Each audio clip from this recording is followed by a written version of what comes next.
ሰላም ጤና ይስጥልኝ ውድ ተመልካቾች፣ ባለፈው ቪዲዮ ስለ ጋብቻ ምንነት፣ ጋብቻ እንዴት እንደሚፈጸም፣ ጋብቻ ለመፈጸም ምን ሁኔታዎች ሊሟሉ እንደሚገባ፣ ጋብቻ በተጋቢዎች ግላዊ ግንኙነት ላይ ስላለ ውጤት የሚመለከት አስተማሪ ፕሮግራም ያቀረብኩላችሁ መሆኑ ይታወሳል። ቪዲዮውን ያያችሁ ከቪዲዮ ጠቃሚ መረጃና እውቀት እንዳገኛችሁበት እርግጠኛ ነኝ። ያላያችሁትም መለስ ብላችሁ ቪዲዮውን እንድትመለከቱ በዚህ አጋጣሚ ጋብዛችኋለሁ።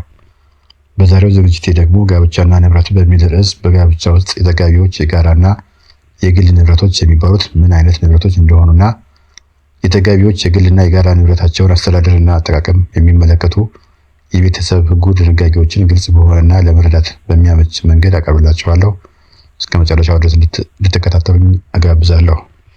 ወደ ዝግጅቴ ከመግባቴ በፊት ግን ይህንን ቪዲዮ የምታዩ በሀገር ውስጥም ሆነ በውጭ ሀገር ያላችሁ ተመልካቾቼ ይህንን የዩቲዩብ ቻናል ሰብስክራይብ እንድታደርጉልኝ፣ በቲክቶክ የምትከታተሉኝም የቲክቶክ አካውንቴን ፎሎ እንድታደርጉ ለማሳሰብ እወዳለሁ።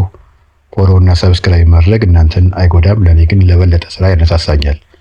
እናም እባካችሁ ሰብስክራይብ እና ፎሎ ማድረጋቸውን እንዳትረሱ። አሁን ወደ ዕለቱ ዝግጅት በቀጥታ ልግባ። በጋብቻ ውስጥ ሁለቱ ተጋቢዎች የየራሳቸው የግል ንብረት ወይም የሁለቱም የጋራ ንብረት ሊኖራቸው ይችላል።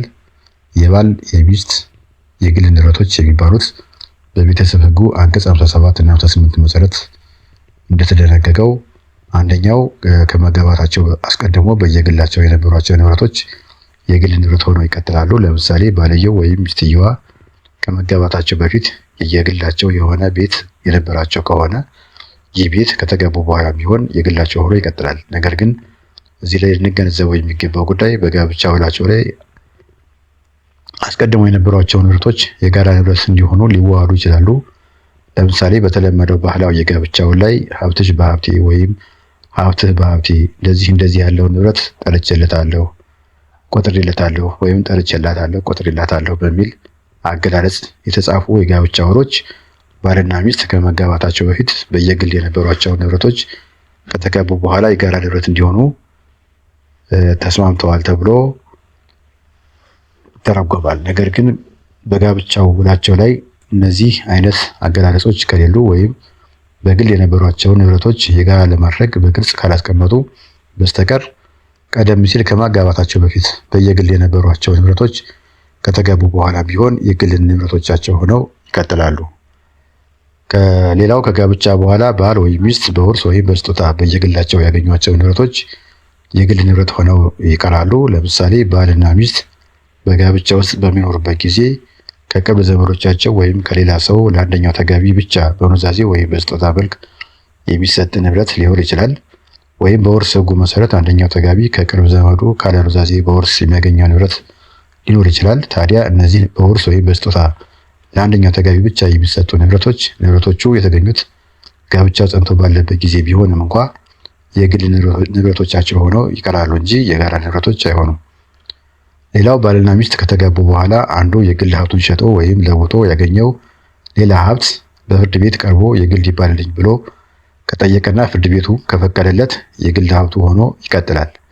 ለምሳሌ አንደኛው ተጋቢ በውርስ ያገኘውን ቤት ሸጦ መኪና ቢገዛ ይህ መኪና የግል ንብረቱ ይሁንልኝ በሚል ለፍርድ ቤት በማመልከት ፍርድ ቤቱም ሲፈቅድለት መኪናው የግል ንብረቱ ይሆናል ማለት ነው። ነገር ግን በፍርድ ቤት ካላመለከተ ወይም ፍርድ ቤቱ ካልፈቀደለት የግል ንብረቱን ሸጦ የገዛው መኪና የባልና የሚስት የጋራ ንብረት ነው የሚሆነው። እንግዲህ የባል ወይም የሚስት የግል ንብረት የምንላቸው ንብረቶች እስካሁን የገለጽኩላቸው ሲሆን ንብረቶቹ አንደኛው ተጋቢ የግል እስከሆኑ ድረስ የንብረቶቹ ባለቤት የግል ሀብቱን ራሱ ለማስተዳደርና ገቢውንም ለመቀበል ይችላል። እንዲሁም በግል ንብረቱ እንደፈለገ ሊያዝበት ይችላል። ሆኖም ግን የግል ሀብቱ እንዲያስተዳድርለት ሌላውን ተጋቢ ሊወክልም እንደሚችል ግንዛቤ መያዝ ይገባል። ሌላው የባልና የሚስት የጋራ ንብረቶች የሚባሉት በቤተሰብ ሕጉ አንቀጽ 62 እና 63 ላይ ተደንግገው እናገኛቸዋለን።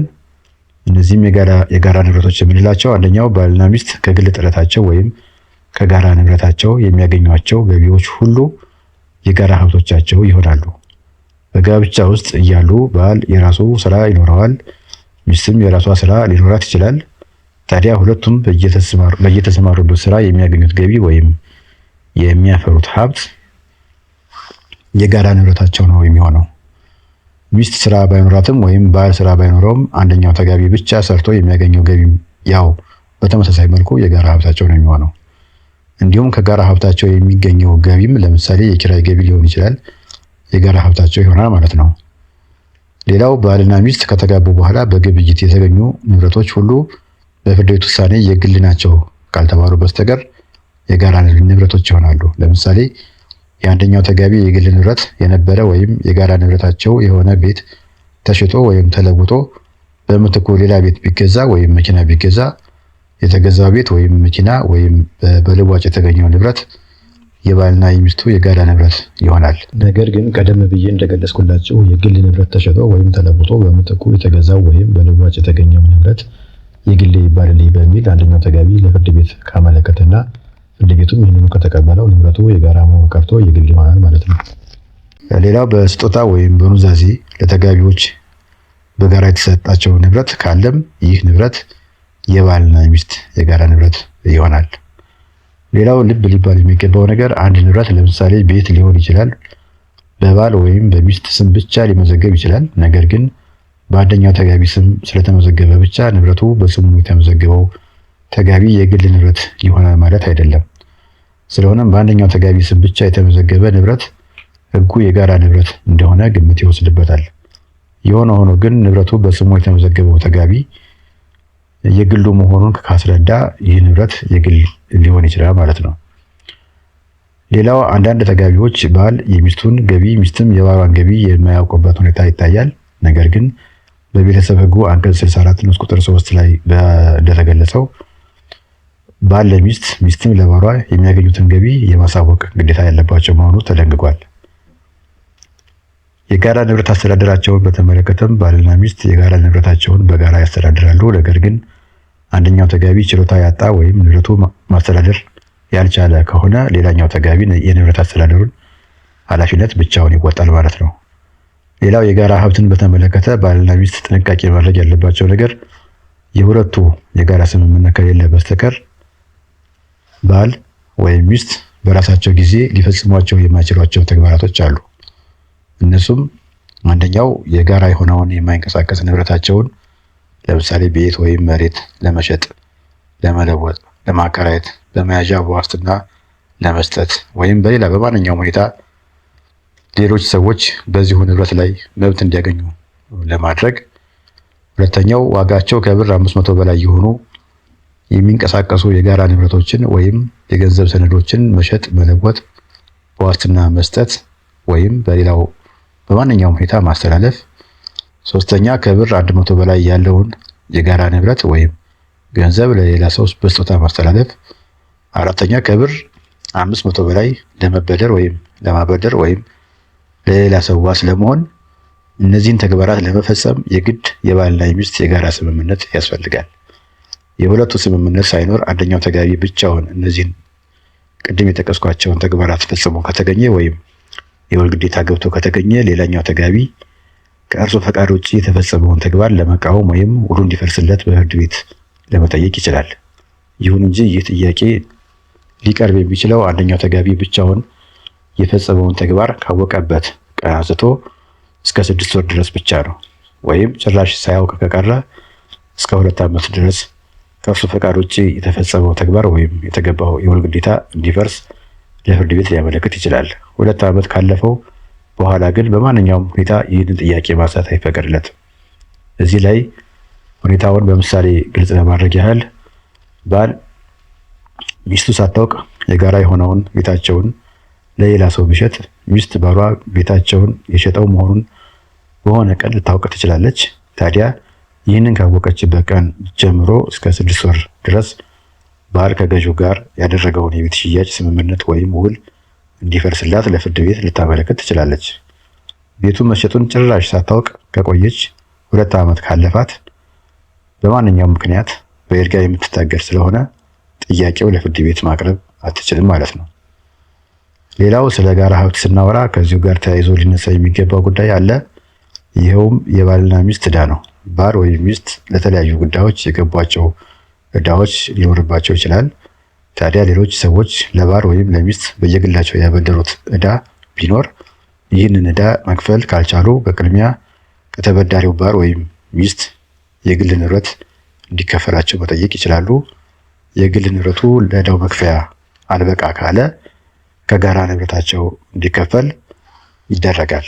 ይሁን እንጂ ዕዳው የመጣው ለትዳራቸው ጥቅም ከሆነ ዕዳው የሚከፈለው በቅድሚያ ከጋራ ንብረታቸው ላይ ሲሆን የጋራ ንብረታቸው አልበቃ ካለ ከግል ንብረታቸው ላይ ይከፈላል።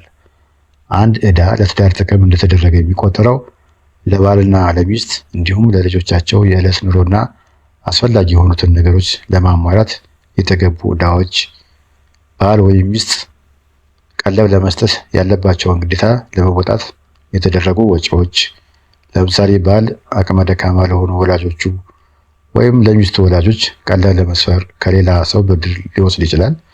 ስለዚህ ይህ ብድር ለትዳር ጥቅም የዋለ ብድር እንደሆነ ይቆጠራል ማለት ነው። እንዲሁም ባል ወይም ሚስት የገቡት ዕዳ ለትዳር ጥቅም የዋለ ነው ብለው ማስረዳት ከቻሉ እና ይህንንም ፍርድ ቤቱ ከተቀበለው ዕዳው ለትዳር ጥቅም የዋለ ነው ተብሎ ይቆጠራል። ሌላው መታወቅ ያለበት ነገር ባልና ሚስት ጋብቻቸው በንብረታቸው ወይም በሌሎች ግንኙነታቸው ላይ ስለሚያስከትለው ውጤት ጋብቻው በሚፈጸምበት ጊዜ ወይም ከመፈጸሙ በፊት በሚያደርጉት የጋብቻ ውል ላይ መወሰን ይችላሉ። ይሁን እንጂ ጋብቻ ከተፈጸመ በኋላ በትዳር ላይ እያሉ በመካከላቸው የሚያደርጓቸው ወይም የሚፈጽሟቸው ውሎች በፍርድ ቤት ቀርበው ካልጸደቁ በስተቀር ውጤት አይኖራቸውም። ይህም የሚሆንበት ምክንያት በጋብቻ ውስጥ የሚደረጉት ውሎች የጋራ ልጆቻቸውን ወይም ሌሎች ሶስተኛ ወገኖችን ወይም አንደኛውን ተጋቢ ሊጎዱ ስለሚችሉ ሕጉ ይህንን ለመከላከል አስቦ ነው። እንግዲህ በጋብቻ ውስጥ ስለሚኖር የግል ንብረት እና የጋራ ንብረት እንዲሁም ከዚሁ ጋር ተያያዥነት ያላቸውን ልዩ ልዩ ጉዳዮች ያብራራሁበት የዕለቱ ዝግጅት በዚሁ ተጠናቋል። ስለተከታተላችሁኝ አመሰግናለሁ። በሚቀጥለው ቪዲዮ በአዲስ የሕግ ጉዳይ እንገናኛለን። እስከዚያው ደህና ሁኑ።